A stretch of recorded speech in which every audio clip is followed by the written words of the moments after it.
أين، مو اذكر، أين يفضل الناس الجلوس في الصف الأول؟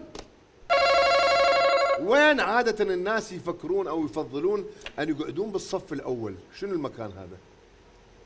في السينما. في السينما. خطأ. ليش؟ ما يفضلون بالسينما، لأنه السينما إذا تقعد بالخط الأول الشاشة كبيرة ما تشوف، راح راسك ينكسر. احنا كنا نروح احنا صغار سينما قدري ورجنت ومدري شنو، ها من نروح من نقعد يسموه ما ادري يسموه بوقتها يعني، من نقعد لي قدام راسنا ينكسر رقبتنا، فنقعد بالوسط او بالاخير، شاشه كبيره. وش تقول سجو هنا؟ في المسرح. في المسرح، صح.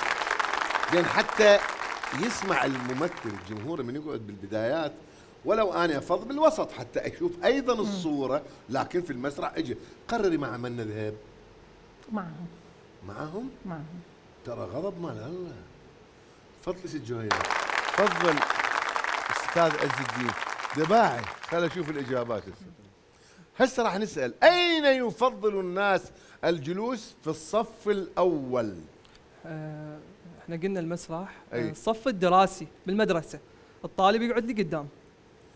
في الصف الدراسي بالمدرسه الطالب، ايوه، الطالب الذكي يقعد بالصف الاول حتى يسال الاستاذ وحتى ينتبه زين، ما يقعد لي ورا هذا اللي ورا الكسلان يقوم موسى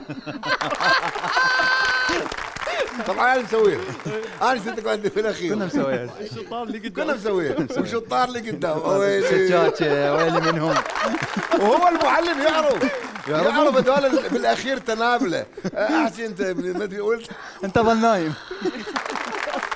وفعلا ينامون فعلا. زين علي، يلا قل لي اين يفضل الناس الجلوس في الصف الاول؟ الملاعب. في الملاعب. خلينا نشوف. في الملعب. لا ايضا خطا، لربما